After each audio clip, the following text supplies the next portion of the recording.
What's up, sports fans, and welcome to the Sports Opinions Podcast, episode number 24. I am your host, as always, Alex Cuesta. Find me on Twitter at @_Cuesta30. Find Sports Opinions on Twitter at SportsOpinion30. And this is an absolute different episode than anything we have ever done. Not because it's not about sports, but because it's pretty monumental in a few ways. First off, you can always find us on YouTube, Google Play Music, iTunes, Spreaker. Go listen, subscribe, follow, whatever the hell you have to do on those. But this is big because this is the first ever recording that's going to be distributed out to iHeartRadio, which is massive for this program and hopefully grows it. And it's also big for a few other reasons, because right now we not only have the first female guest that's ever been on this podcast, we also have the first female voice that's ever been on this podcast last week, Miss Brittany Schmidt. What's up, Brittany? Hey, Alex. I'm so excited to be here. This was like the highlight of my week when you asked me to be on this podcast. Well, first off, congratulations on getting iHeartRadio. Thank you. Absolutely fantastic. That's wonderful news, and I hope I'm a reoccurring guest, and I can definitely pull in some of my Panther fan friends to view, and I have quite a following on Twitter. Not to brag. And speaking of Twitter, if you're interested, which you should be, you can go find Brittany on Twitter at BrittM Schmidt. I'm spelling challenged when it comes to everything, so Schmidt is spelled pretty damn normal. It's SCHMIDT. The D is tricky, yes. So don't forget that D. And that's for her Twitter and her Instagram. And also, if you want, we mentioned it last week when we were talking, but there just wasn't enough time because it was a live stream and, you know, we were crunching for time. It was just one topic, but you can also talk for days. Alex and I can just go on and on and on. Oh yeah, it's actually, you know, we've done it. I've known Brittany basically my whole life since I was like 5 years old. So it's been a long time. We've been friends since like kindergarten. We were in like every single class together till like middle school, I think. It was when we started getting like some separate classes. Yeah, it's pretty crazy. And, you know, if you like if you guys, whoever listens, if you like this, go find Brittany also. She has a website and a /blog. It's www.areyoutherefriday. It's mebrittany.com. And hopefully she's going to bring back her podcast, because she had a podcast of the same name, and that was pretty damn fun. You convinced me to move from Anchor to Spreaker. So I actually was just in touch with like the support system, like asking how to transfer my past episodes so that way I didn't have to start from scratch so much.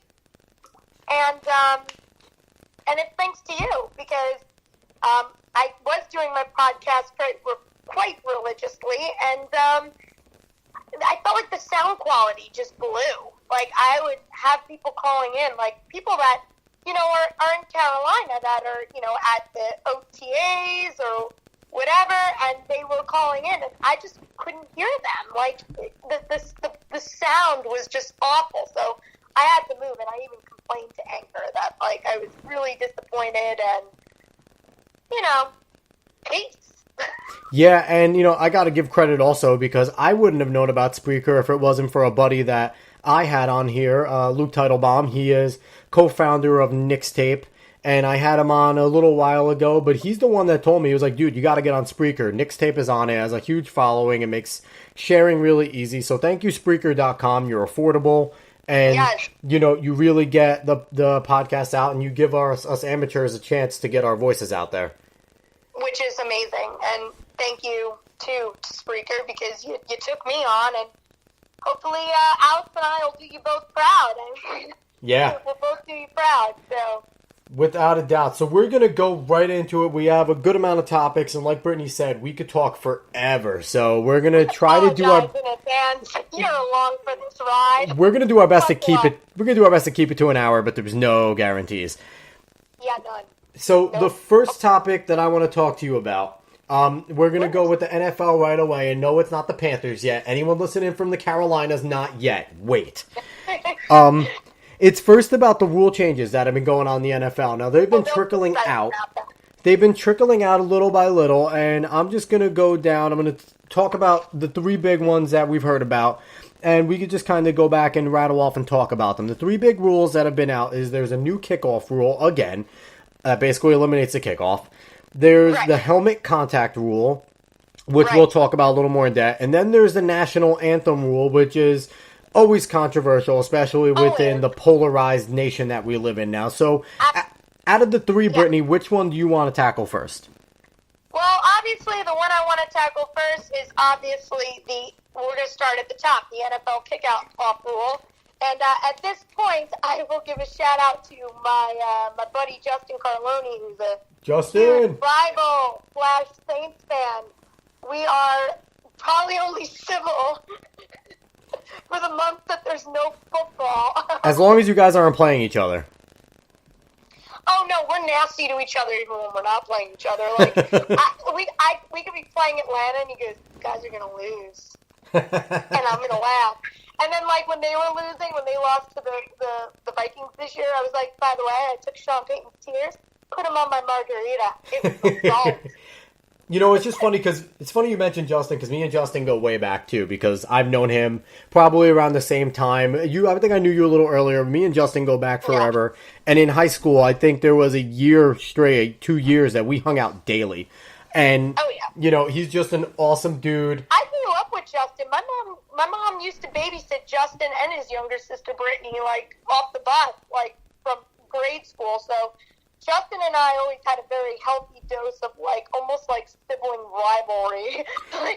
Yeah, and we've, you know, and it's just funny. We all grew up in the town of Manchester, so all really close. And if anyone, I'm going to give Justin an actual special shout out. So Justin, if you're listening, which you damn better listen. He said he's going to listen. He better. As soon as you post it, he's going to listen. If you want to find him, he's on Instagram. He posts some cool stuff. It's special_blend with 2 Ds at the end. Still a skater, still always wears a backpack. So he has his own website I see on here. What the hell? He looks the same. He really does. Like, Justin doesn't, like, age, like, ever. Like, oh, no, he doesn't. He's still the same old Justin. But the reason I want to shout out Justin at this particular moment is because I feel like this kickoff rule will benefit Sean Payton. And I feel like... Oh, how so? I just feel like Sean Payton really loves his onside kicks, and I know because I see him twice a year. They really like that. So right now, I'm just going to go over, like, the basics for those of you who haven't really been up to date on what this new rule entails. You know, in 2014, you know, you had at least 4 players on either side of the ball. With the new rule, each team has 5 players on each side of the ball. So this rule, what it does is... also, real quick, Britt, you have to have 2 players on the outside of the numbers and 2 players within the numbers and the hash mark. So it really spreads them out. And there's no more running start. They have to stand at the line like Pop Warner style, where it used to be a big benefit if you can have your sprinters or even your big bruisers get a running start. It really put the kickoff team on a benefit. So now they have to stay stationary. And I'm going to delve a little deeper because I'm actually going to disagree with you, but I'm going to let you finish after I finish explaining it. Within the 10 yards, there's always been the 10-yard rule where the ball is not in play for 10 yards. But now nobody can touch each other within 10 yards. That's a penalty. And also on the defensive side, past those 10 yards on the kick return, every player besides 3 of them needs to be within 15 yards. So you're packing... What is that? 8 plus 11, that's 19 players within 25 yards of each other. Yeah. That's really eliminating a lot of excitement. Yeah. Well, it's interesting, too, because, you know, like you mentioned, I didn't get a chance to finish. I mentioned that Sean Payton really likes onside kicks, and I feel like this will affect the Saints the most because this rule is likely to have the biggest impact on the onside kicks because the teams like to kind of line up 6 players on each side and 4 players on the other. But under the current rule, that's legal, but moving forward, it's illegal. So with the 2018 rule, that's illegal. Yeah, it's completely illegal. And I just think that onside kicks, regular kicks, I think they're pretty much dead. I think you're going to see a guy like Bill Belichick just start to squib kick it even more and just line drive it down the field because letting a guy return it in this setup is the best thing you can do as a coach because they're only allowed to have 3 players back. They're not allowed to have a wedge, which, you can't double team anyone. Yeah, you're not allowed to have a wedge. So not even a 2-person wedge. It's crazy. You're a Jets fan, so I know you'll definitely, get this.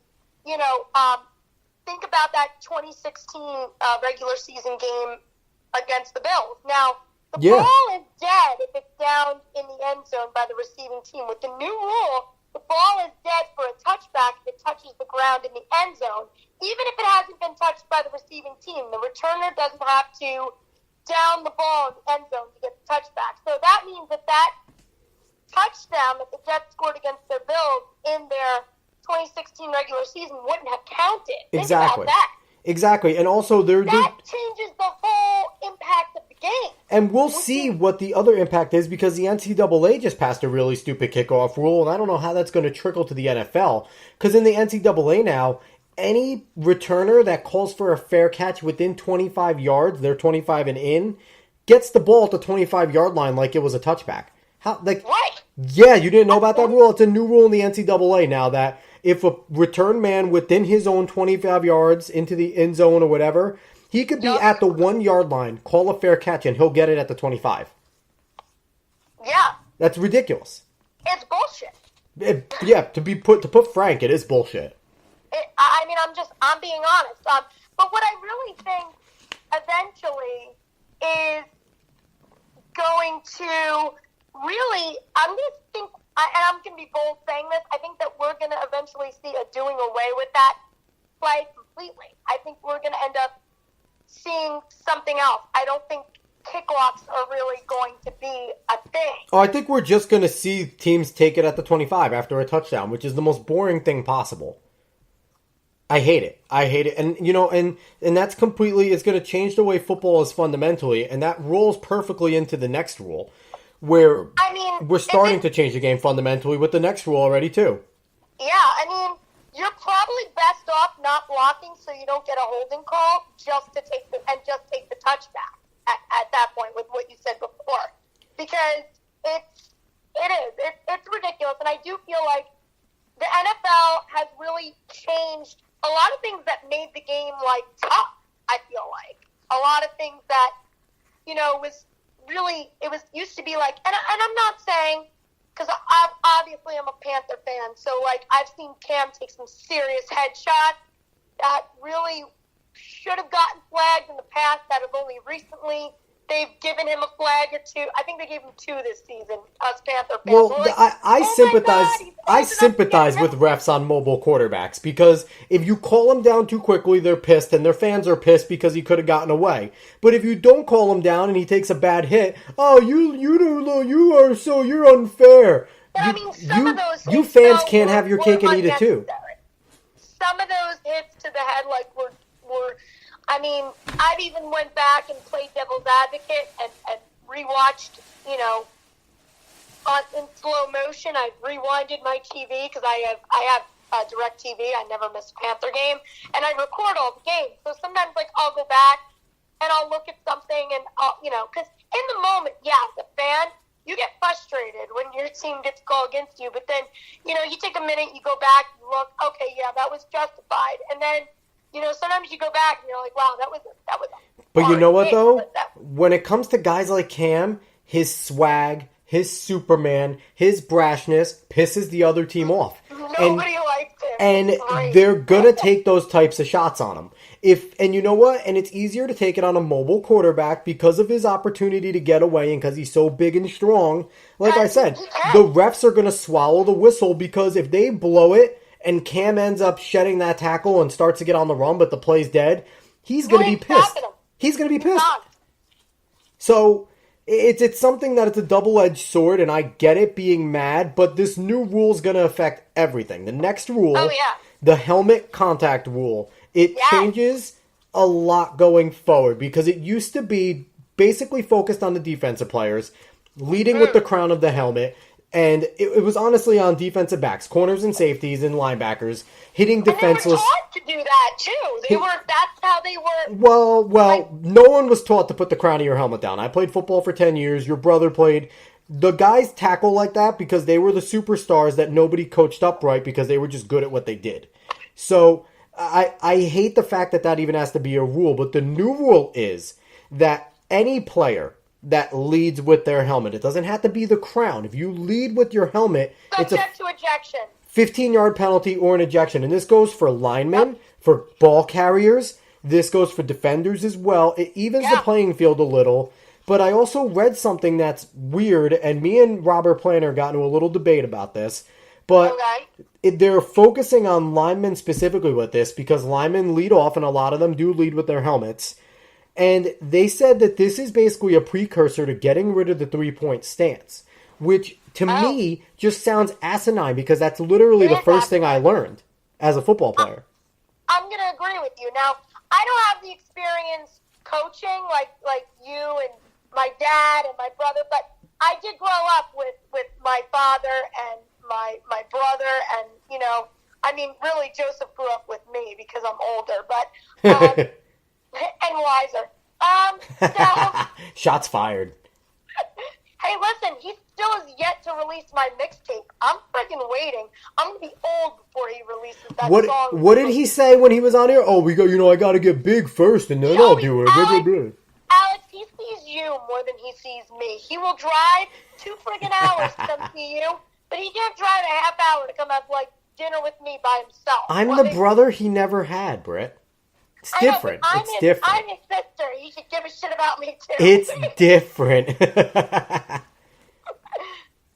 Anyway, wait for my mixtape, Joe. I love you. I'm teasing you, Joey, because I can. I'm allowed to. But I grew up with them. And, you know, football was a very big staple in the Hackett house. I mean, you either watched or you just... You went in the other room. Television. Yeah, you went in the other room, you went outside, you did something else.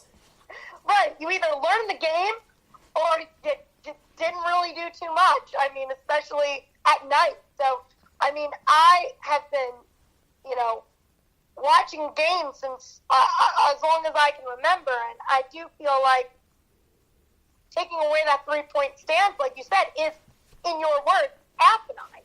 Absolutely. Yeah, because for me, it affects the run game the most. Because Rob Planner, he plays Division III football. He did play Division II at Pace. He's a defensive end. He's converting to linebacker. But he said it's only going to affect a few positions. Yeah, it's going to affect the guard, the center, and mostly the nose tackle, defensive interior players.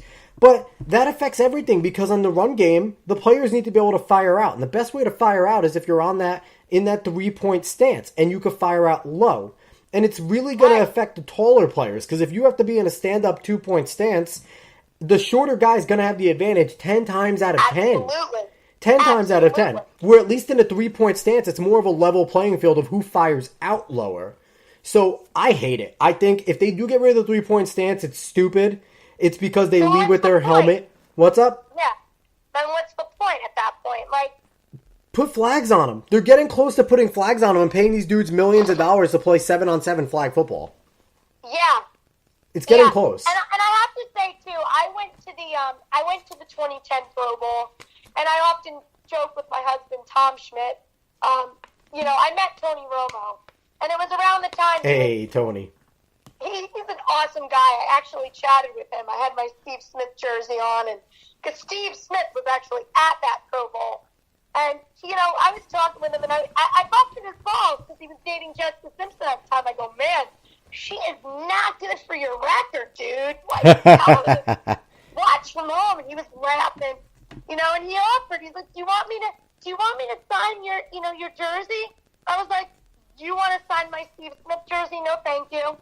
To this day, like, all my dad, my mom, like, any relative, like, whatever, like, the oh, I think you're nuts. You're nuts.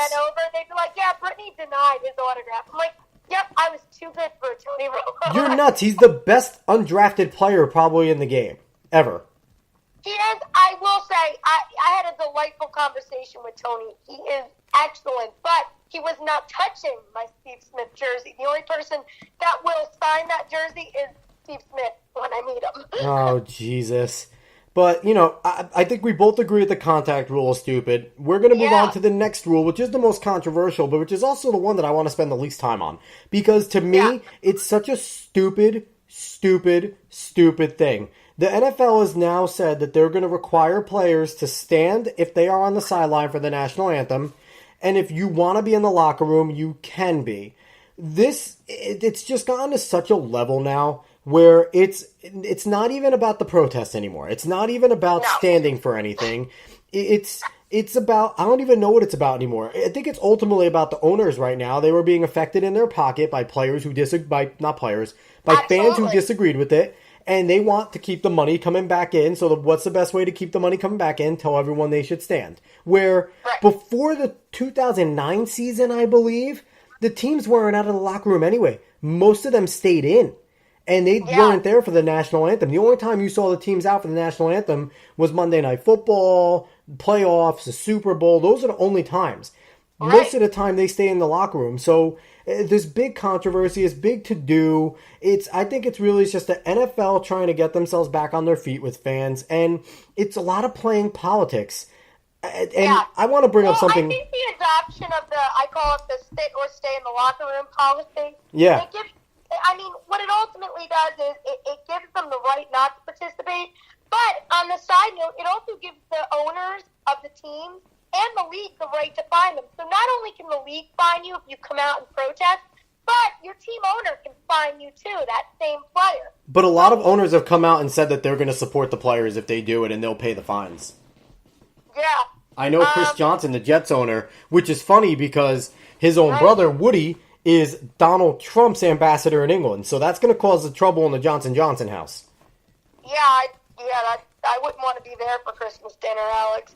But just one thing I want to touch on this, because I know you'll have an opinion about it, and then I want to move on from this because this topic just annoys me. Yeah, it's a tough topic. NFLPA, I guess he's the director, leader, I don't know what the hell his actual title is, commissioner, whatever. DeMaurice Smith came out and made one of the dumbest statements I ever heard in my life.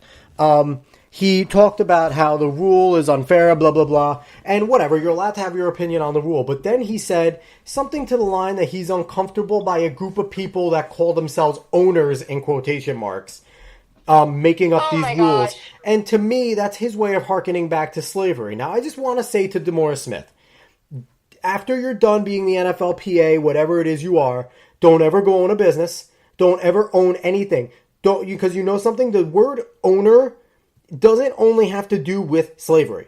It doesn't. It is a word. Right. It's what you are when you have something that you purchased or that you are making monetary gains on. You are the owner. The owner of a business. The owner of my laptop. I am the owner of my laptop. I'm the owner of my phone. It doesn't mean that I'm a slave owner. I am the owner of my house. I am the owner of my car.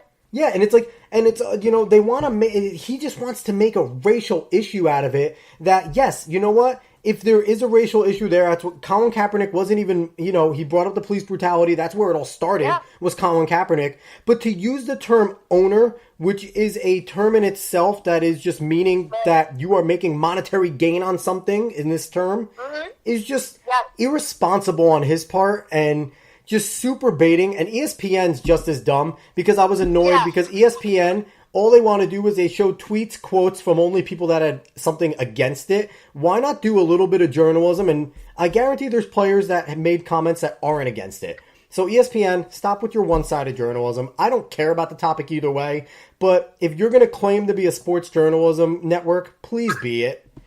Yeah, don't just only tell one side of the story. I mean, bottom line is you can't make anybody happy. The NFL should just let it play out or just not show the anthem on TV. Play football and end the game. I remember a time, and I always, said, gosh, it's funny because before the election, I could just sit down and watch football and not think about that shit, whatever's going on. Now it's I feel like I'm getting bombarded with it in my face when that used to be just a time where I could focus on the game. Yeah, it seems like a long time ago now. It does. And I do have to say one player to me that I don't know if there's other players, but one player that has spoken his mind, that has done the protest, that has done it all with grace, is a player from a team that I can't stand. I know my buddies Kyle Burns, John Natoli, Mikey Sullivan, Miguel Rodriguez, Melissa Martinez, a bunch of you are Eagles fans. I hate all of you. But so do I. Malcolm Jenkins has been the one player that is standing up for racial inequalities, that is standing up for police brutality in the right way. And he has been doing it in the right way this whole time. He's the one player that has met with police precincts. He's the one player that has done his protests peacefully. Yes, he participated in the kneeling. But you know what, though? He's put his money where his mouth is. Now, I'm not saying that Colin Kaepernick hasn't. I really don't know what Colin Kaepernick has done. As far as I know, he has done things. But in terms of, Mike Francesa brought up a good point about this. Where, DeMaurice Smith, where are the 25, 30 superstars of your league? Where are they? Why are they not meeting with law enforcement? Why are they not going and meeting with officials in the DOJ with certain things? If they are this passionate and you are this passionate, rally up your troops and start to make change. Don't just make statements. Exactly. So, you know what? Bottom line is, Alex, they make more money than most of us will ever see in our lifetime. Absolutely. Average Joes. They can make the difference. They do have the power to put their money where their mouth is, to get out, get in the community. You don't need to do it. You can make a splash, not while you're doing your job.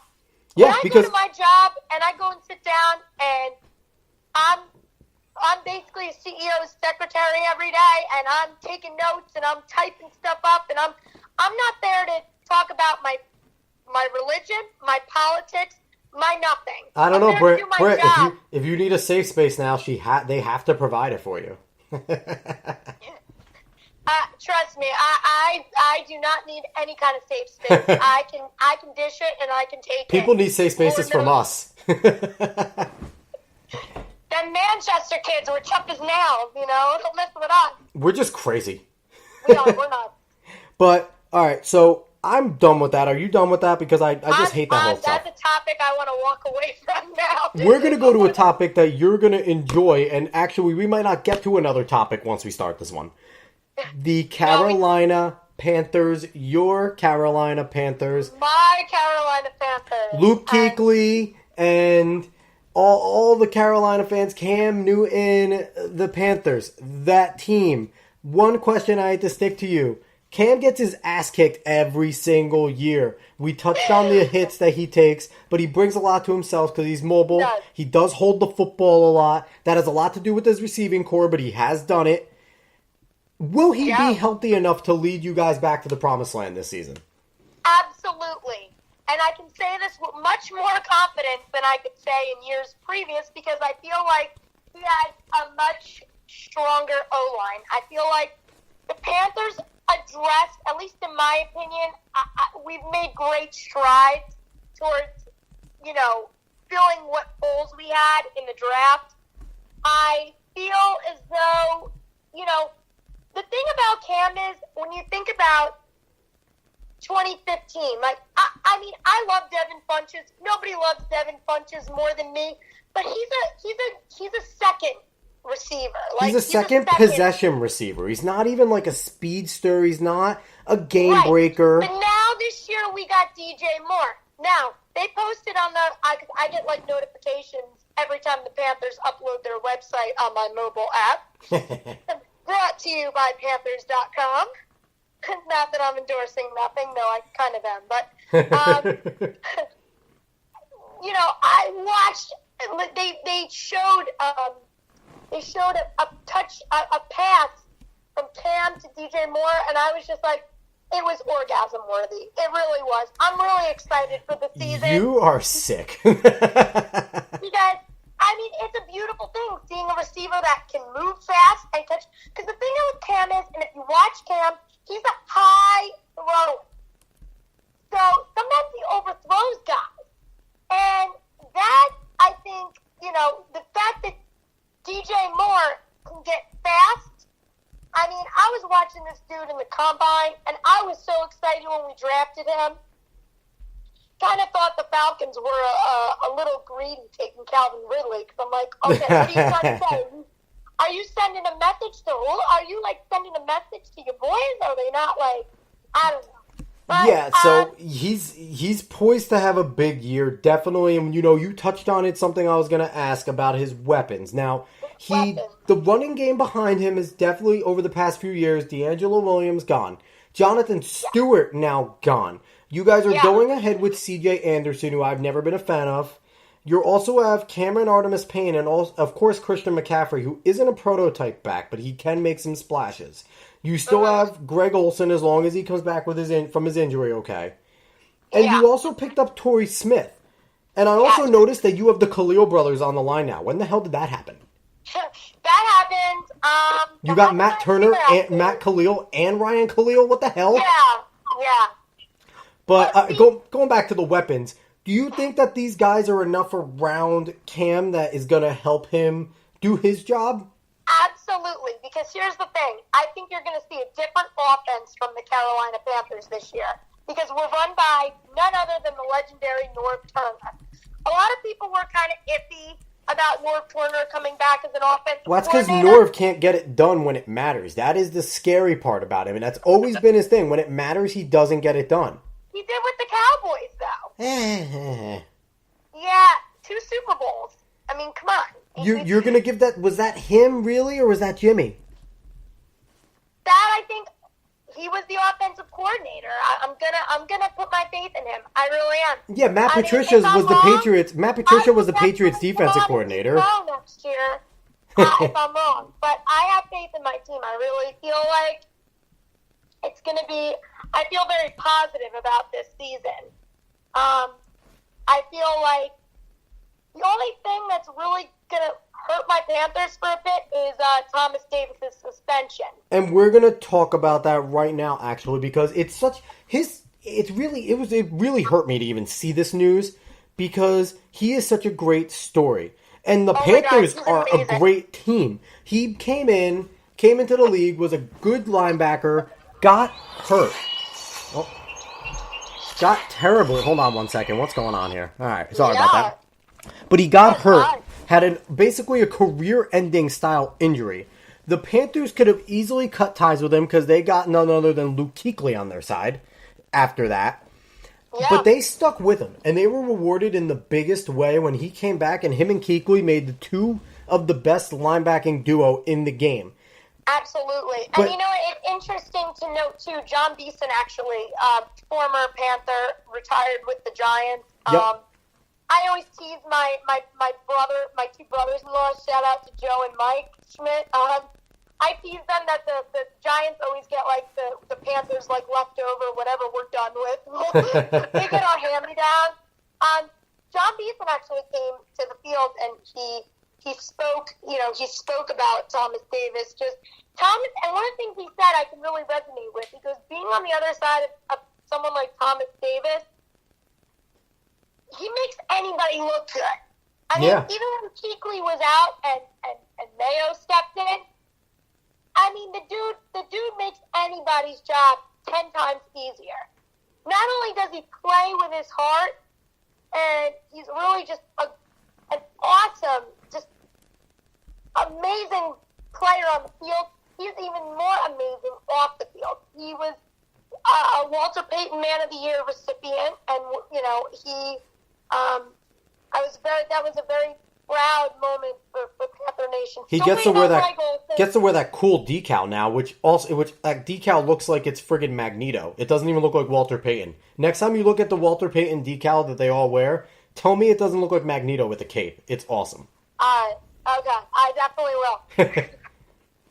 So, I mean, I think what's crazy about this is, I mean, Thomas Davis is, like, not, in my opinion, like, he's not a cheater. Like, I just don't, like, I just... It's tough. It's tough when he's one, because he's one of Panthers Nation's favorite players for good reason. And I'm looking at the story right now, and he even came out and said he never would try to intentionally cheat the game. He said it was an estrogen blocker that triggered the positive test. And the estrogen blocker and he said he's been taking the same supplements for the past 7 or 8 years, and one of them triggered it, and he's never tested positive for steroids or HGH. Now, I didn't look too much into it because I know a lot of... It's crazy because Robinson Cano in baseball, I know you're not a baseball aficionado, but He just got suspended 80 games for using, I think it's like a diuretic, but it's also a blocking, it's a blocker.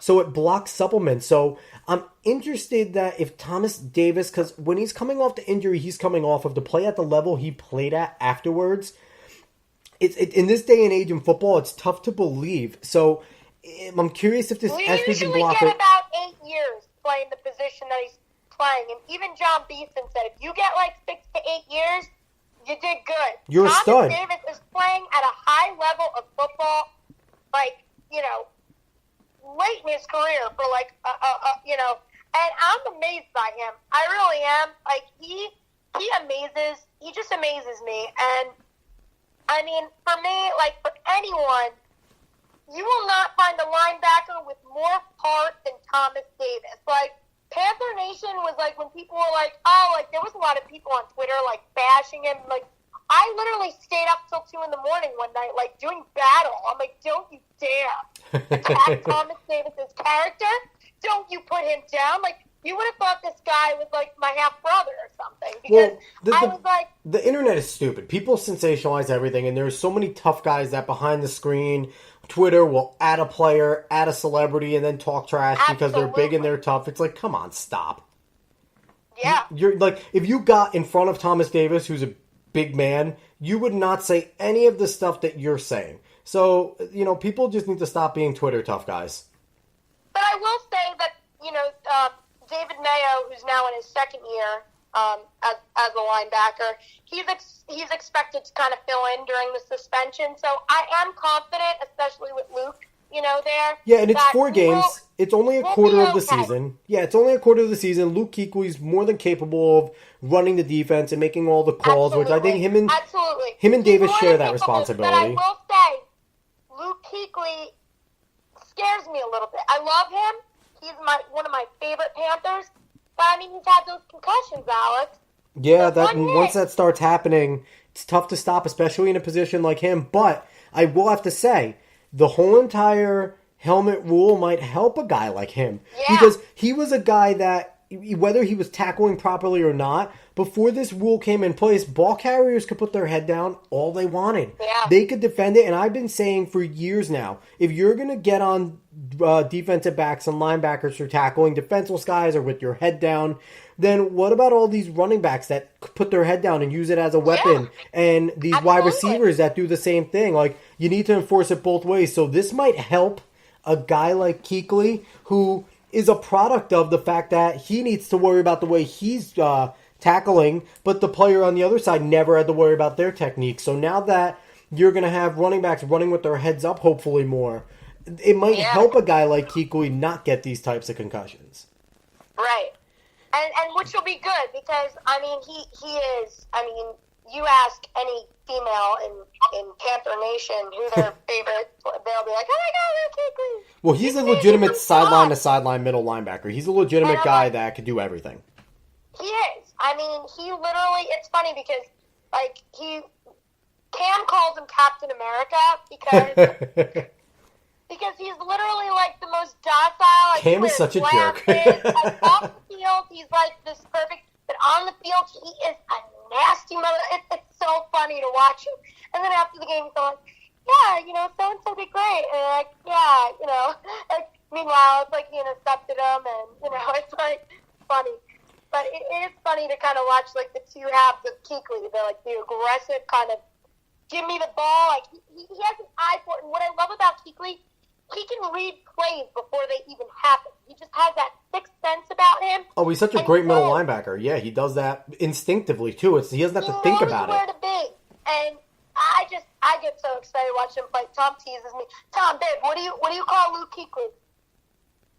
Yeah. Did you hear Tom? He said, your boyfriend. Well, it's always good to have a boyfriend on the side when you're married, Yeah, I mean, Luke Kuechly is definitely a good boyfriend. Especially Luke Kuechly. He's a millionaire. That helps. Yeah. Tom better run with that because he gets the benefits of it in the end. Yep. Oh, yeah. But I mean, the good news is about the whole Thomas Davis debacle, just to wrap that up, is he did get it reduced. So he'll be back Week 6 against the Redskins. Exactly. And so that moves on because now we talked about, Kuechly possibly with his injuries, which hopefully he doesn't have. We talked about Thomas Davis and his suspension, the offense, the new weapons, Cam Newton, the new line. Yeah.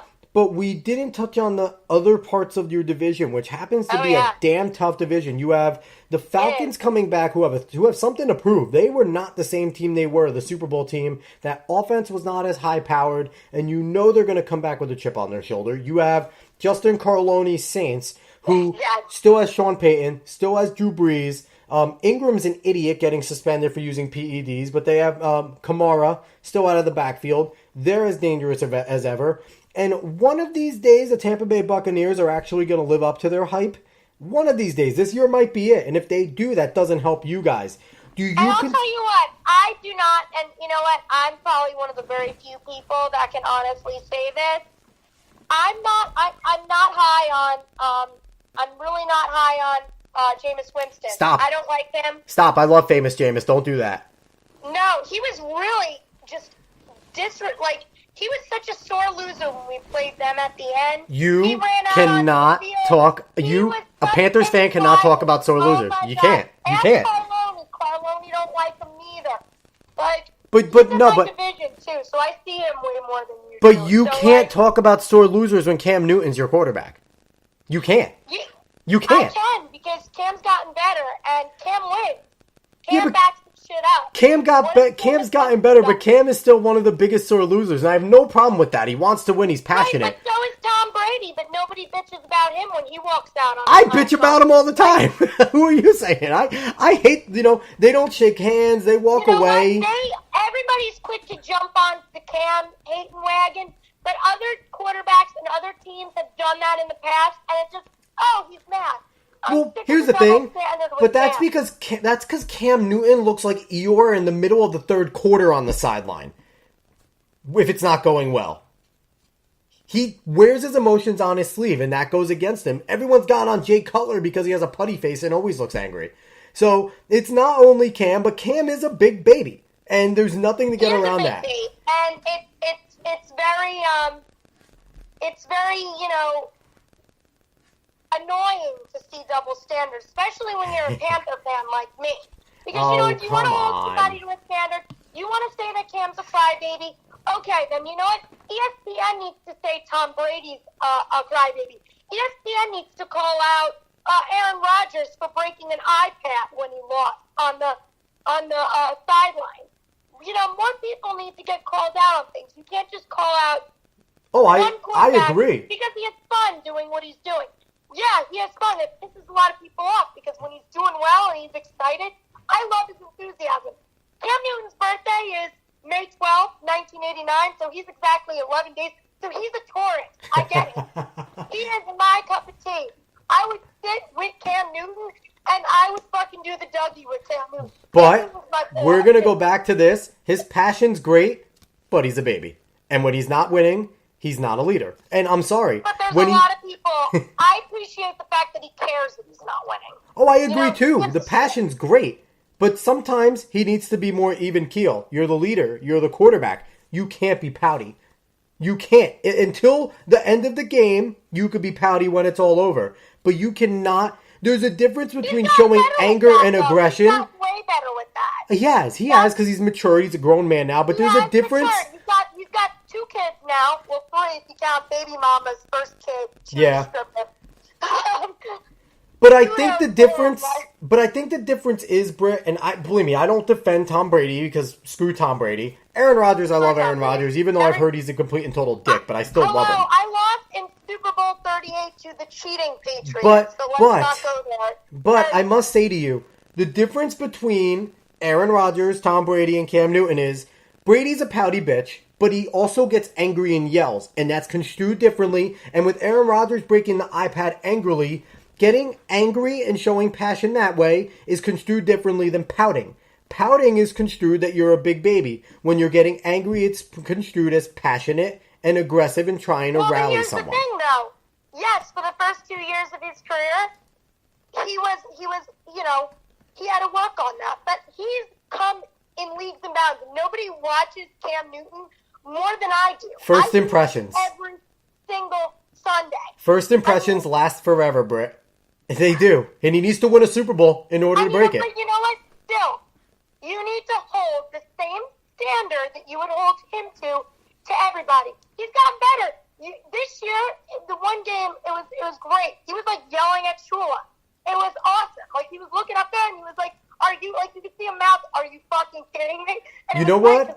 He ended up doing what he wanted to do, and we got that first down. This all stemmed because you went at my boy Jameis, and I'm a Florida State fan. Don't go at my boy Jameis. Listen, your boy Jameis got drafted to the Tampa Bay Buccaneers. He's in my territory now. I can diss him all I want. He's in my division. But you know, though, he needs to step it up. He needs to step it up. He has not played it to his potential at all. I agree. No.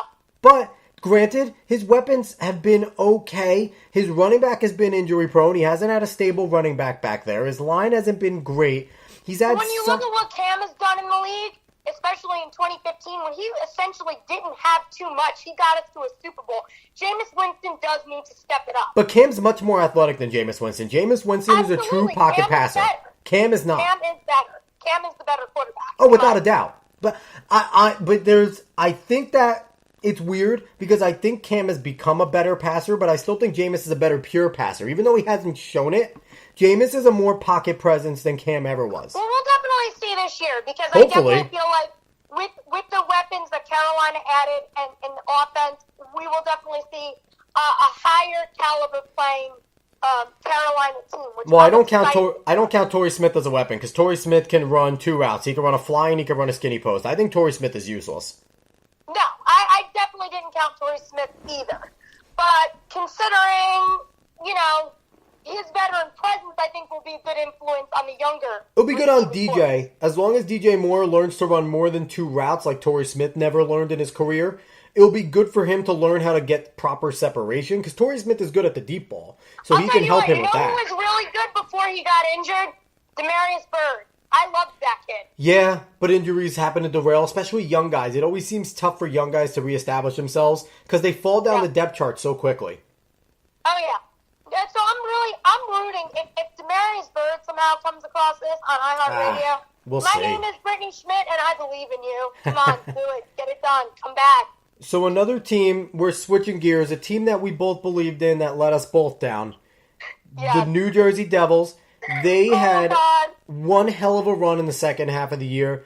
Really put on the shoulders of Taylor Hall. I got so drunk that night when we lost. And Taylor Hall is up for every prestigious trophy that there is. He's a finalist for the Hart Trophy. He's amazing. He's a finalist. I forget what the other trophy is, but it's also the best player in the league. There's two trophies. Whether or not he wins, there's three great players up there, so him not winning is not a big deal to me because it just shows that he's one of the three best players this year, which he deserves. Absolutely. But did you expect what we were going to get from Taylor Hall? Because I knew he was a great player. I didn't expect all this.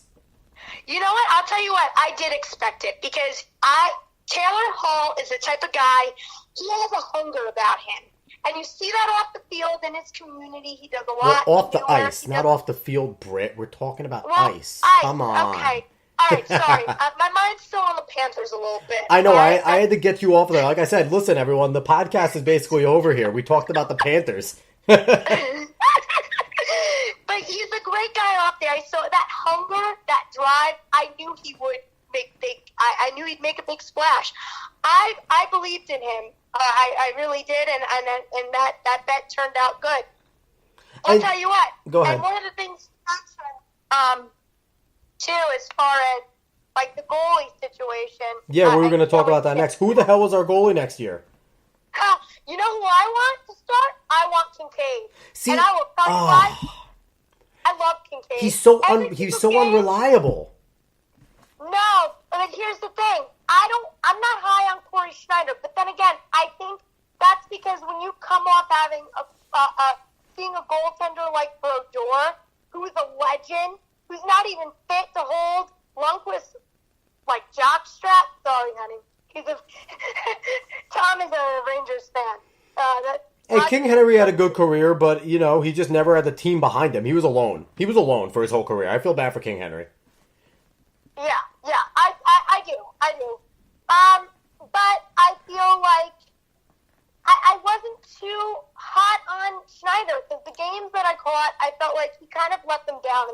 Now, what makes me wary about Schneider is he just had a hip surgery. And for me, a hip surgery for a goalie is damning. Because you need to have great hips. You need to be able to get down. You need to be able to pop up. You need to be able to sprawl. Make these unbelievably athletic moves, which goalies don't get the credit for the unbelievable athletes that they are.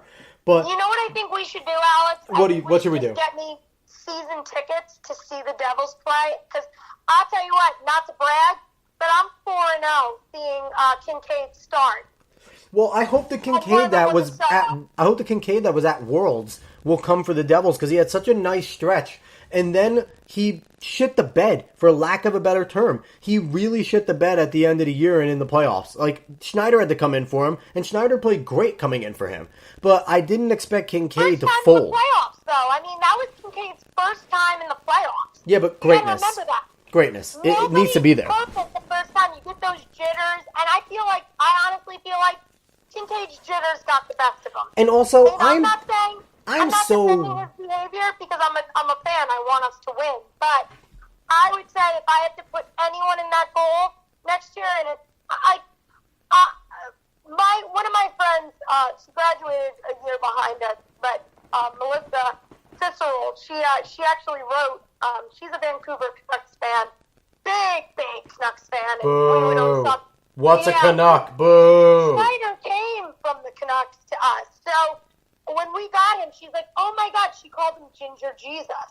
So I was really high on this guy thinking that he would be like, oh my God. But I gotta tell you, that guy shit the bed every time I went to go see him. Every time I turned on my television to watch a game, till the end, okay, fine.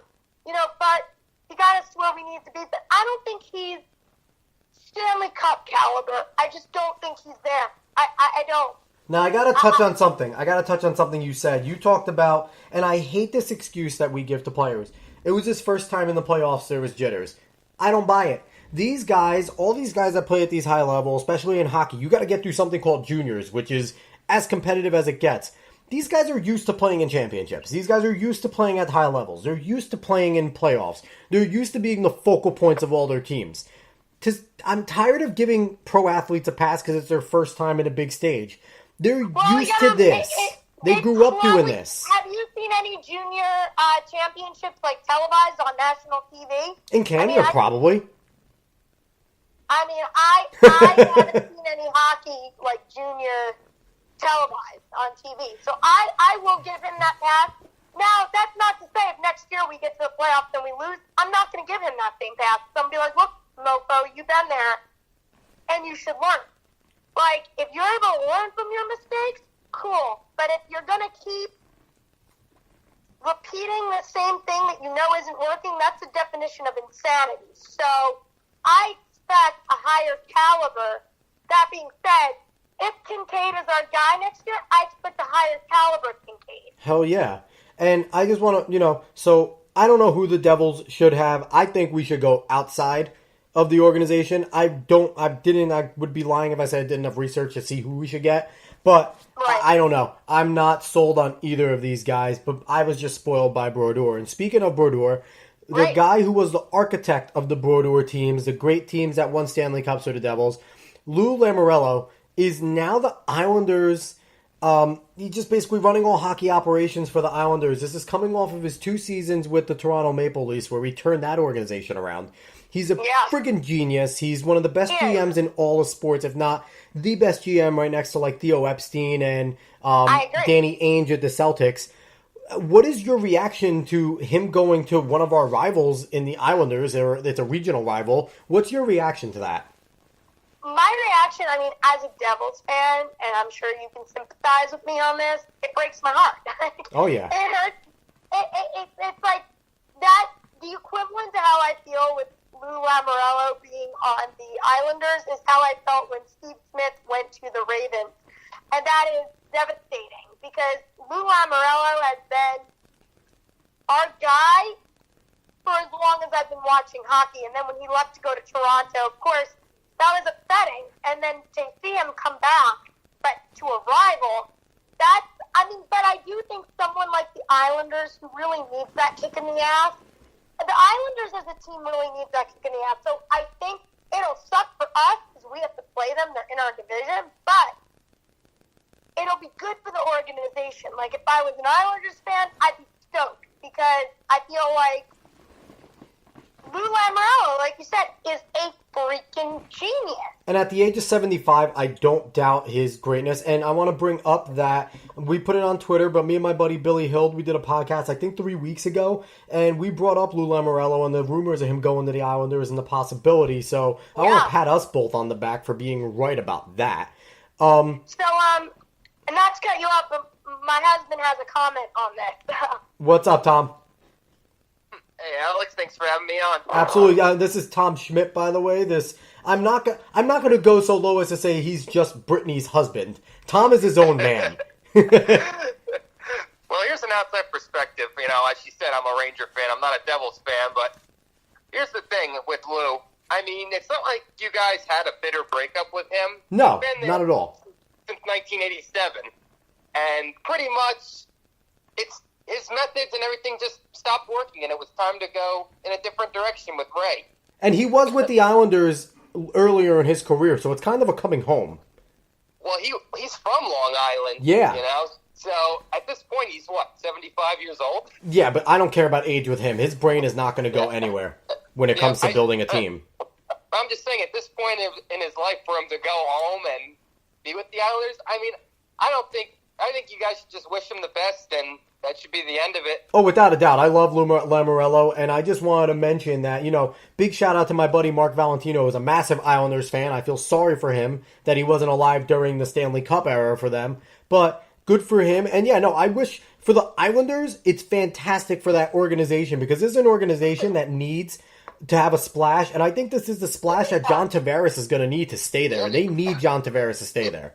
Yeah, the Islanders the last 5 years have been an enigma because 5 years ago they were dead last in Metropolitan.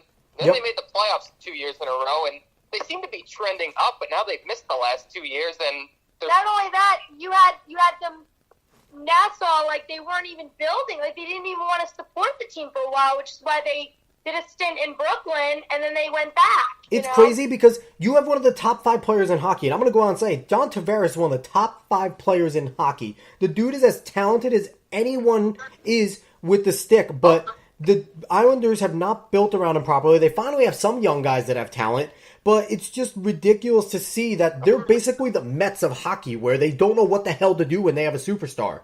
And it's crazy. Exactly.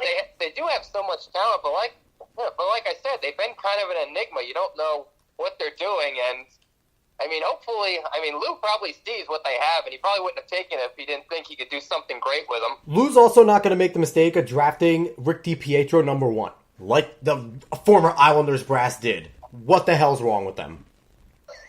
I don't get that. But we're going to go on because, Tom, you're going to come back, and I know you're going to come back when we get to your favorite topic. But we're going to go pretty quickly through the Stanley Cup Finals. The Stanley Cup Finals is locked. Alexander Ovechkin and the Washington Capitals break through. Finally, he's in a Stanley Cup Final. I call them the fake expansion team, but they are an expansion team. The Vegas Golden Knights, first year in existence, they get to the Stanley Cup Finals. This is kind of a Cinderella story versus like a story of a giant that never was able to break through. Ovi is probably the most decorated goal scorer since Mario Lemieux. The guy's unbelievable. Absolutely. He obviously can't do it on his own. I think he can win, but you have to. I brought up a few things here when we kind of I gave you a little bit of the podcast itinerary. Yeah. I think Nicholas Backstrom is the wild card because when he comes to play, the Caps are a much better team, and if he doesn't come to play and he's being an idiot, they suffer.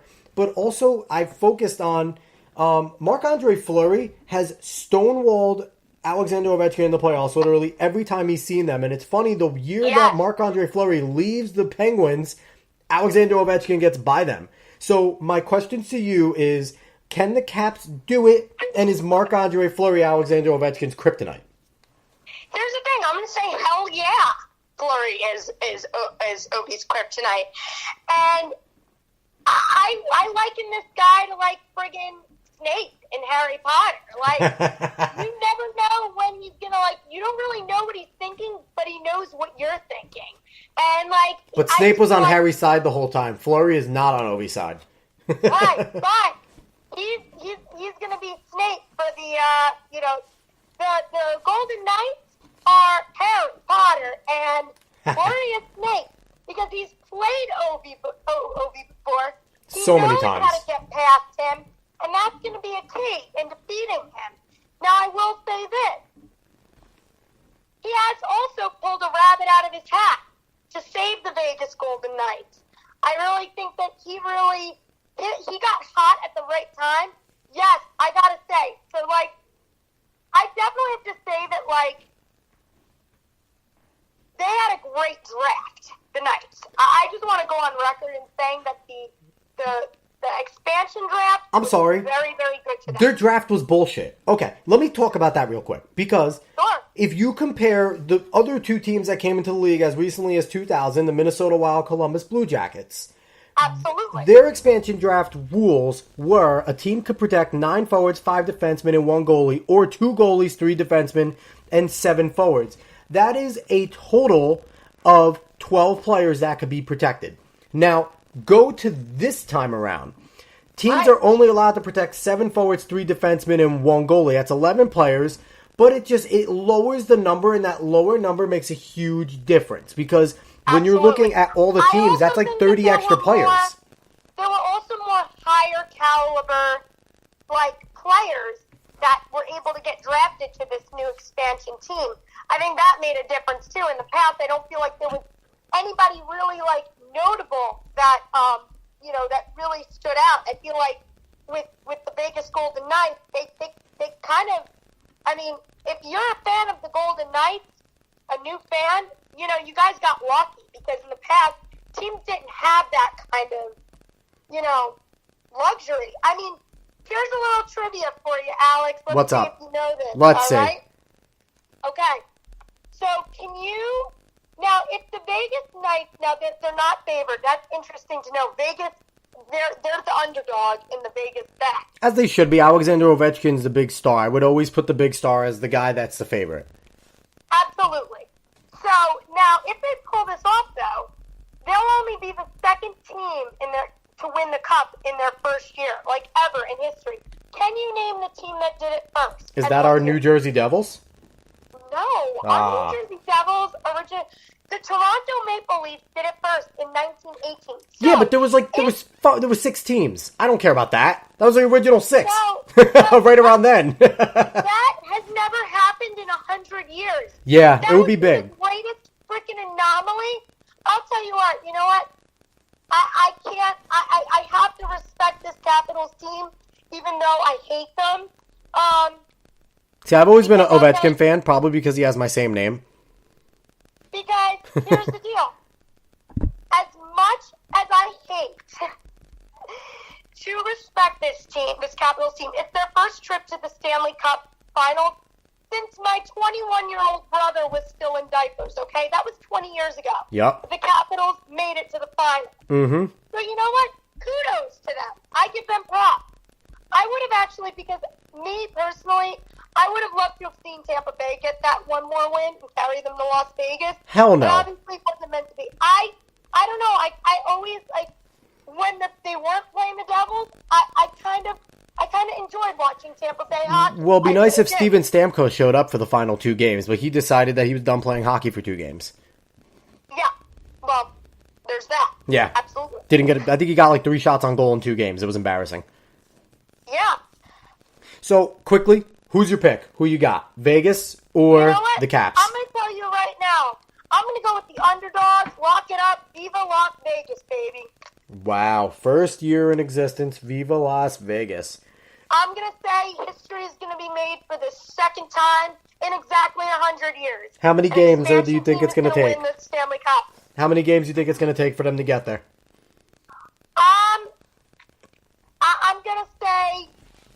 I'm going to say 5. 5 games? They're really going to lock it up that quickly? Wow. Listen, Marc-Andre Fleury knows what he's going up against. He knows I really believe that he is Ovechkin's kryptonite. And he knows because he's played him before. And he was on the Penguins, so he has experience. He knows his style. He knows what to look for. And I think that'll make a bigger impact than we think. Well, here's the thing. I know that Lex Luthor always has kryptonite on him to fight Superman, but Superman always figures out a way to beat Lex Luthor. And this is the time where Superman Alexander Ovechkin beats Lex Luthor. And I think that the Caps will win it in 7 just because the Caps are awful at home but great on the road. But I think that they are going to get it done in 7 games. Which is an anomaly. They're terrible at home, but still. They're horrible at home. They suck. I think they win it in 7. I think Ovi hoists the cup, and I love it. So. All right. Well, we'll have to. I'll have to pop in. When What's it's over Tom's and all pick? Said and done, because if the Vegas Knights win, I'm gonna be on there and be like, Absolutely. I'll make sure I do I'll do a live show, and you can call in for that and just gloat. Okay. So, what's Tom's pick? Who does Tom got? Do a live show and let me gloat with the Vegas. Come on, Vegas, do this. Do this for me. Jesus. Okay. Who does Tom got in this pick? Who does he have winning the cup? All right, I'm going to pass it on over to Tom, and Tom's going to tell us who he thinks is going to win. Yep. I say Vegas in 6. Well, damn both of you. You know, you're a couple for a reason. Well, here's the thing. Marc-Andre Fleury, he goes on runs in the playoffs. I mean, he's got 74 wins, a 2.53 goals against average in the playoffs, and 14 shutouts. I think this is just one of his runs where he grabs his 4th cup. He's the Eli Manning of hockey, where if he gets in the playoffs, he's unstoppable. Yeah, absolutely. That's the best way to put it, the Eli Manning. So, I don't know. So, we'll start off this next topic. I don't know if you want to give it back to your wife to start, but I know you're going to want to steal the phone anyway when we start talking about it. He definitely is, because he loves, actually, it's funny, because I got into wrestling in the 90s, of course. I loved, Bret Michaels and Big Show. And Shawn Michaels and Bret Hart. You just combine people. Shawn Michaels, yeah. You said Bret Michaels. Bret Michaels was a singer of Poison. I love him too, though. I love him too. What is that, Rock of Love? Was that his, love show? Oh, Jesus. So, if everyone hasn't noticed, we are going to talk about WWE, the greatest show in sports entertainment, the eater of other programs. ECW, WCW, be damned, the WWE is coming, and god damn it, that's still the WWF. I don't care about pandas. Exactly. Oh, that pissed me off when they did that. I did love the slogan that it was "Get the F out." That's a great slogan, and it was only something WWE could do. The Attitude Era was just an amazing time to be alive for young viewers. Oh my god, the 90s were the shit. The best era. WWE. They got away with so much. I mean, you had the Degeneration X with the suck. That was the first time I really saw boobs when Sable came out with just the handprints over her boobs. That was awesome. Yeah, she was hot. I used to love the Vince's Kiss My Ass Club. Oh yeah. Or when he made Stacy Keibler dance for him and strip, that was fun too. I'm just being a pervert right now. And that's one of the things that I think have made WWE timeless is just their ability to adapt with the time. Yes. And also their just ability to really, they really always put on a consistently good show, I have to say. Well, it's a male soap opera. It's Days of Our Lives for dudes. It's for dudes. It really is. It really is. And we're going to talk because Vincent Kennedy McMahon, the owner of WWE, needs to make money because he is funding the XFL, which we've covered here, but he's funding it on his own. He's doing everything on his own, so he needs to make more money. And what he just did is going to put a lot of money in his pocket. Brittany, you actually enlightened me to this deal. There's a new deal for SmackDown to move to Fox and to keep Raw on USA. Can you talk a little more about this deal? Absolutely. I mean, it's big. Fox would be airing SmackDown live and signing them to a 5-year, $1 billion deal with $205 million annually, aka more than I will ever see in my life. Vincent Kennedy McMahon makes money. So I mean, Raw would stay on USA, but this is really critical, and it's a deal that could really change the makeup of the company. I mean, now was SmackDown still on Sci-Fi? Because I know they were on Sci-Fi for a while, or were they on USA as well? They were both on USA. Okay. They were both on USA, both Monday Night Raw and SmackDown Live. I have to say, though, I was kind of disappointed with the Superstar shakeup because I feel like more of the Raw talent went to Raw and not enough, like, of people got the push that they needed. I didn't feel like, I kind of felt like SmackDown was like the adopted stepbrother, you know? Well, what I mean? it really is. Raw is still the flagship, and there's no doubt about that Raw is the flagship. It always has been the flagship. Absolutely. You know, with the fact that they brought The Rock over to SmackDown first, it helped it, but it's all about Raw. Raw is war. Absolutely. Raw is the best. But you know what? I think there's another shift, too, and I think that, I mean, when we were young, even up until, like, fairly recently, like, pay-per-view was, like, where they made their money. Like, Oh, yeah. I feel like now there's a big emphasis that TV, not pay-per-view, is the number one priority. So basically, pay-per-views are encouraging people to watch every week instead of the shows were then at the time geared towards, okay, now watch pay-per-view.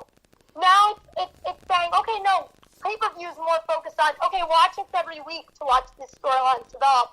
And I think that's a great sign of, like, maturity, like, in the company, like, really wanting to expand more people. And I think with SmackDown on Fox, that would be a great way to get new people into, you know, WWE. Now I feel like that's how they used to do it. And I think they got away from that for a little bit because there was always a little bit of a story. They had the Ministry of Darkness back in the day, which was always a big story with the Brood coming in and being brought into them, and the acolytes and like the evil and the good forces fighting evil, and they always had a good versus evil going.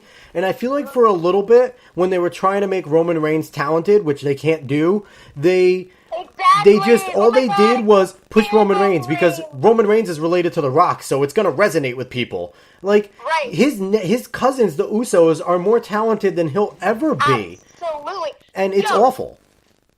That really turned me off from WWE. Was all them getting pushed. Finishing moves. Roman Reigns has 5 finishing moves, and I'm gonna let Tom tell them for you because he really enjoys. They have 5 finishing moves, and none of them could stop Brock Lesnar. Yeah, well, Roman can do the spear, that's number 1. Which is Superman Edge's punch. move. Alright, Edge and Goldberg's move, check. Yep, Superman punch, which is number 2, which he took from MMA. Which is stupid. He knows the Samoan drop. Which is literally a Samoan drop that anyone could do. If you play the video games, it's actually just a move. Yep, flying clotheslines. Okay, so he's Kane and The Undertaker now. Yeah, well, it's not even like jumping off the top rope, it's just he goes off the rope and then he jumps and knocks him down with a clothesline. Oh, Jesus Christmas.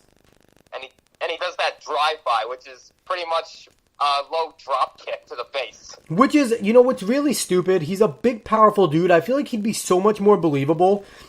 It was awesome when the Shield did the triple powerbomb because it was believable that a big, giant dude like Roman Reigns with 2 extra guys helping him could destroy someone. But we saw how good the powerbomb could be when The Undertaker completely got rid of his biggest like, too, move. A guy like Roman Reigns, his mic skills suck, okay? No, he needs a manager. I went to the Performing Arts Academy. I was one of 20 kids in Ocean County to get accepted to that. So I can go on record and I can officially say his mic skills wow. Yeah, they're terrible. And for me, it's just they never did the right thing with Roman. And I don't know if he doesn't want to get hurt or botch it or he can't do these big moves. But like The Undertaker got rid of the Tombstone Piledriver for a little bit, which is one of the most epic moves of all time. Like what happened with Seth Rollins with the curb stomp. They got rid of the curb stomp. I hate the fact they got rid of the curb stop because the curb stop was probably the greatest, most creative finishing move for a little guy. Let me tell you something. My 2 favorite pro wrestlers right now in the ring is Seth Rollins and Finn Balor. And I also love Bray Wyatt. I think I love Bray Wyatt. He's this generation's Mankind, which is awesome. Yes. It's needed. Which is really awesome. So those are my 3 favorite guys. And I have to say, since Matt Hardy came back, I'm all about that. Like, Tom and I told Matt Hardy, like it's life. Like, because, listen, if you're not broken, you're going to get deleted. That's it. Yeah. Delete. Delete. Now, Tom and I actually go every year to Roman shunned us. We go to Wildwood every year, and if you don't know, like those of you who are big wrestling fan, WWE wrestling fans, you should definitely look into it. There's still tickets available. Wildwood Convention Center. Superstars come. I've seen Charlotte live. I've seen Paige once. I think we've all seen Paige, Brittany. Now, how do you feel about Paige being the GM now after all the stuff that she went through? Yeah. Like, how do you feel about that? I think it's a good move for her because I'll tell you why. There was no other, because she was facing an injury, a neck injury. That's serious. I mean, now I was kind of alluding to the porn that she was in, that she made with Maddox and Xavier Woods. That too. Yeah. Don't lie, you watched it. You watched it. Don't lie.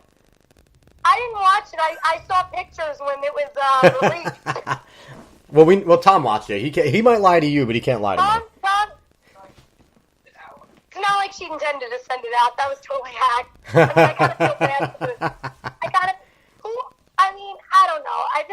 That's kind of like but it's a personal life choice. It was pretty stupid that she even was potentially serving a penalty for it. Yeah, I agree.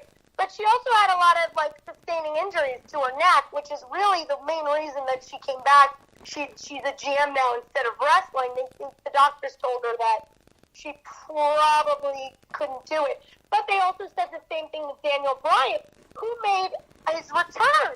Yes, historic return. He did an outside doctor, and he got cleared. So, big congrats. I gotta say, Daniel Bryan is one of my favorite wrestlers, but I watched Total Bellas, and he's such a bitch off screen. And I'm vegan everything. I don't eat meat. I such a hippie. I'm like, now I can't take you seriously when you're in the ring. Now, I have a question because you're a big wrestling fan. I love the fact that now the Divas division is gone and they're literally just women's wrestlers, which is awesome. But it is great. My question for you is, would a superstar, she was my favorite superstar when she was in terms of females, AJ Lee, would she still be dominating a division like this? Because her character, her wrestling skills, which were underrated, and just, she was a total package. She was good looking. She had a great stick. She was from New Jersey. And she was a Jersey girl. Now, it's kind of sucks that she left with CM Punk, but would she still be the dominant force in the big ticket? I do. I definitely believe so, because here's the thing. AJ Lee was not only a trailblazer, she was also someone who was very versatile. She played many different roles. She could seduce the other wrestlers. She was athletic. She was just an all-around. She had it all. Yeah, she was the best heel when she just weaseled her way into a win. She took a cheap win or whatnot. You could still do that in WWE, and it just pisses the fans off to no end. They're like, why? But you know what, though? She was one of the people, she was one of those heels that everyone loved. She was a fan favorite heel, which is really difficult to do. Who I loved first? Who was the very first? When I was a little girl and I was watching WWE, do you know who my favorite wrestler was? Who? Lita. And I'll tell you why. Lita was just a badass. The first woman to do all that high flying shit. She was so badass. Oh yeah, Team Extreme was awesome. Adopted into the WWE Hall of Fame. That was an exciting moment for me because I'm a big Lita fan. I mean, of course, her personal life was a little shaky. She cheated on Matt Hardy. I don't condone that, but look at him now. He's happy. He's married. He's got 2 beautiful boys. You know what? Everything happens for a reason. I still think Lita is one of the baddest bitches in the game. Now, I do. We talked a little bit earlier about superstars, and we both agree. We talked about there's certain superstars that don't deserve to get pushed. Roman Reigns. And then there's other superstars. Roman Reigns. There's other superstars that don't get pushed enough, and we agreed that one of our favorites, he's my favorite wrestler since he's come into WWE, Dolph Ziggler, doesn't get pushed enough. To me, he was the show-off in the beginning. A lot of people compared him in his style to Shawn Michaels, which is a great comparison. But whenever I just watch him, nobody works the ring better than him. Nobody sells moves better than him. And he's probably one of the most talented wrestlers, period, technically. Yet, they always put him on the brink of the championship scene, but never put him over. Him and The Miz kind of hang in that limbo. And here's the thing, Alex.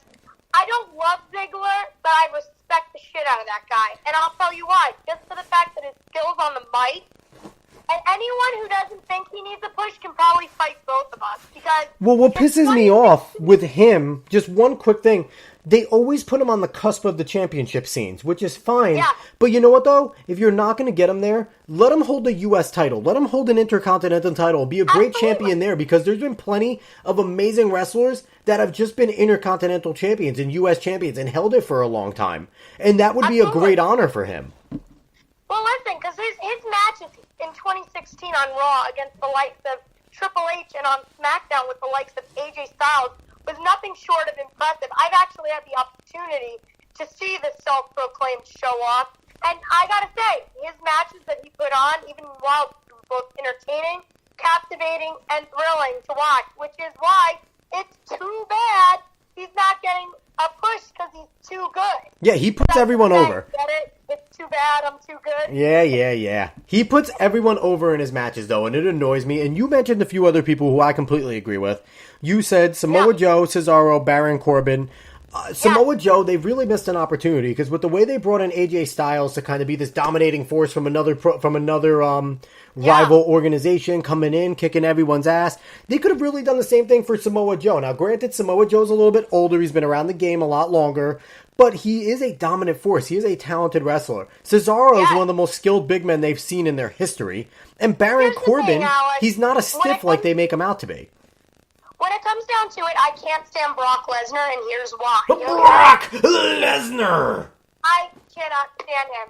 He beat Samoa Joe, which one expects, but still it's annoying given that build-up. That storytelling was on fucking point, Alex. Well, Paul Heyman is the greatest storyteller in the history of sports. And, so is the feud. So, yes. You really thought the writers were going to you really felt like if they were going to let anybody get past Paul Heyman's client, it would be Joe. Now, Backlash, which took place right here in the good old Garden State, would have been a great opportunity to push his level and credibility against Roman Reigns. But the WWE seemed high on the Roman machine still and allowed Joe's defeat. This leaves him in dire need of a push. Who needs a push? He does. Now, I'm curious with you. Do you follow TNA at all? Tom follows it more, so I would have to pass that over to Tom, because Tom would probably... Okay, because I just have one question. Tom, where the hell are you? What's up? When is the WWE going to make EC3 an offer? Because EC3 is a absolute prototype WWE guy. EC3 is in NXT right now. He is with the WWE. Is he really? I didn't know that. Okay, Yes, he is. Why the hell is he in NXT? The guy's ready. That's not... Just put him in the friggin' big show. He's ready to go and challenge for a title now. Put him back against AJ Styles. Are you kidding me? The rivalries they had? Well, the thing of it is they've already sent... Drew McIntyre up. They sent up Bobby Roode. They sent up... Why is Drew McIntyre back up? What is he doing? Yeah. Get him out of there. Yeah, they sent up Cien Almanes from NXT. They pretty much brought in EC3 pretty much to carry it until they get the next people, in line. I just think you want to rehash something. Put EC3, Samoa Joe, and AJ Styles back in the ring together with a triple threat, and just let that TNA Fury hash. That would be so much fun.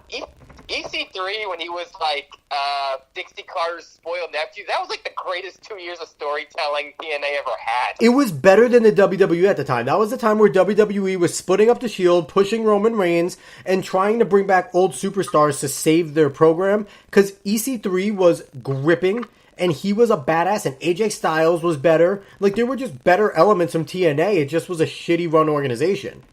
Yeah, well, that's like Asuka, too. Asuka had an undefeated streak that was broken by Charlotte, and then Charlotte lost the title like 2 weeks, 2 days. 2 days later. I felt like that was kind of like, okay, you broke a girl's streak. Yeah. It's like, they took her legacy, and they just kind of like, woo! Yeah, it's pretty embarrassing. Now, this is going for both of you. Big matches that are either coming up or ones you want to see. What's the next big pay-per-view for WWE coming up? Money in the Bank. Hey, the Money in the Bank, so people can hold on to a briefcase for 8 months and then cash it in the same way every time. Yeah, well, the 3 superstars I have that need a push, it all ties in with the Money in the Bank. Hey, I can say, because Bobby Roode's in it, and he's my favorite superstar. I love the glorious one. Glorious. I won't give in. I won't give in till I'm victorious. But they brought him in as a generic face when he ran NXT as a heel who was good and he knew it. Yeah. You give him the Money in the Bank briefcase, he takes the sleazy way of cashing it in, you turn him, and then voila, he's back to where he needs to be. Okay. And I want to talk a little bit about my boy Baron Corbin. We'll get on him. Let's let Tommy finish. Ever since his unsuccessful Money in the Bank cash-in at SmackDown last year, the WWE kind of left him high and dry, in my opinion. I feel like he hasn't been quite brought back up since, and I think he could definitely use a boost. Without a doubt. I love Baron, and here's why. He's a very legitimate heel.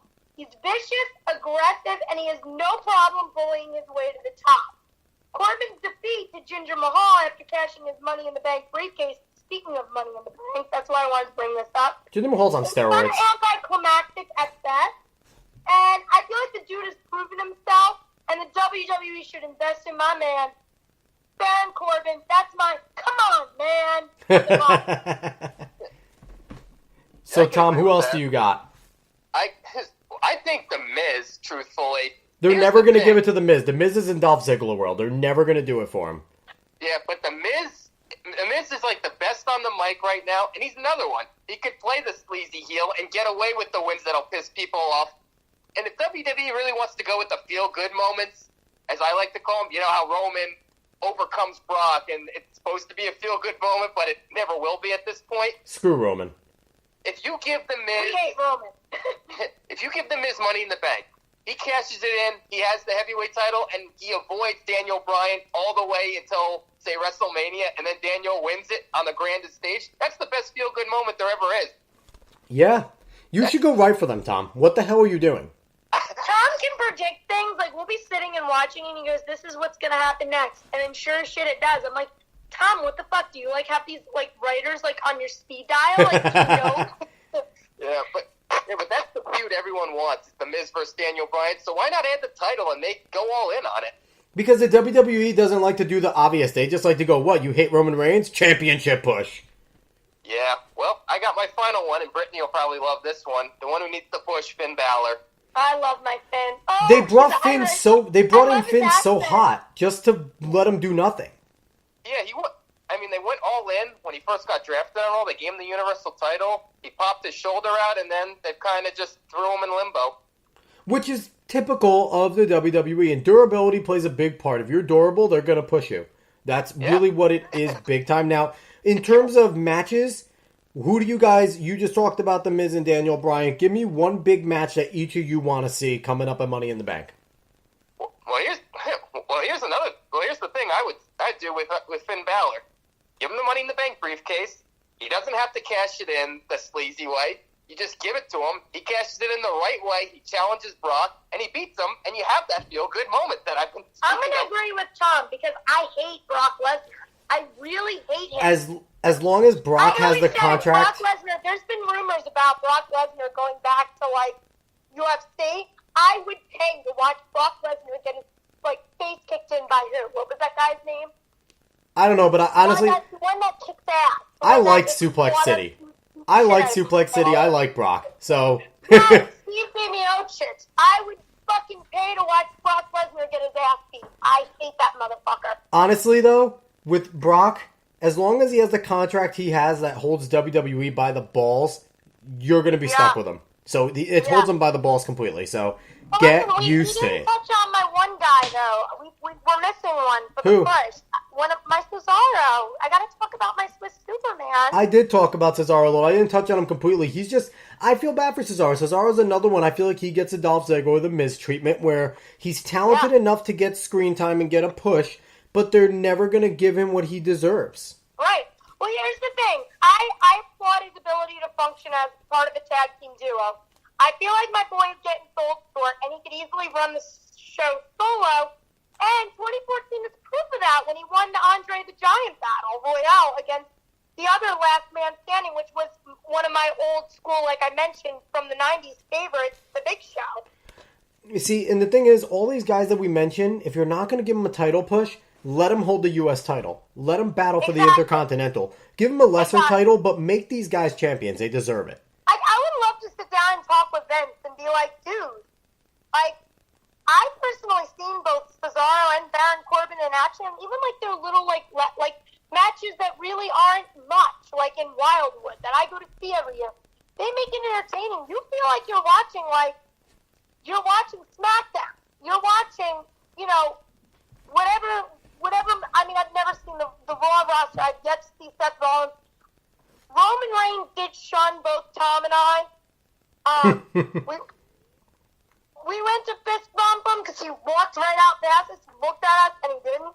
So now every time I see that motherfucker, I wave my Seth Rollins jersey for my shirt in his face, and I'm like, yeah, Seth is better, bitch, Him and his greasy hair. But with that, Brittany, I gotta wrap us up. We've gone on for so long, and it's been awesome. Now, I want to thank you so much for coming on, Britt. Again, where can people find you on Twitter and Instagram? You can find me on Twitter and Instagram at Britt, BRITTM, as in Mary, Schmidt. My middle name is Morgan now. Britt is in Morgan, Schmidt, SCHMIDT. So, and my blog is Are You There Friday? It's me, Brittany. I post about a wide variety of different topics. So sometimes I talk about sports. Sometimes I showcase some of my art. I like to sketch and do different things, and I post different things and I tell you about them. And I also do life hacks and recipes. So pick your poison, and I got you covered. I'm a multi-dimensional person, as you know, Alex. I do, and you'll look out in the future. The podcast will be coming back with the same title as her blog and her website, which I'm excited because her podcast is fun. And again, she does the same shit. She talks about a little bit of everything, which is nice sometimes. I stick to sports and sports entertainment, obviously, with the WWE, but it's nice to branch out every once in a while. So yeah, it's great. And if you ever do anything in the future on WWE, I would love to come back on, and even, football if you're, wanting to know some Panthers updates, holla at you, girl. You will be back on, Brittany. But again, thanks for coming on, everyone in Sports Opinions. I'm your host, Alex Questy. You can find me on Twitter at @_Quested30. Find Sports Opinions on Twitter at SportsOpinion30. And if you're listening, hopefully you're listening to iHeartRadio, because we are on iHeartRadio right now. But you can also catch us on iTunes, Google Play Music, YouTube. You know you want to listen to my boy Alex. Hell you really yeah. want to listen to him every week. And Spreaker.com. The intro beat that you heard is by David Cuesta. You can find him on Twitter at dcuesta308.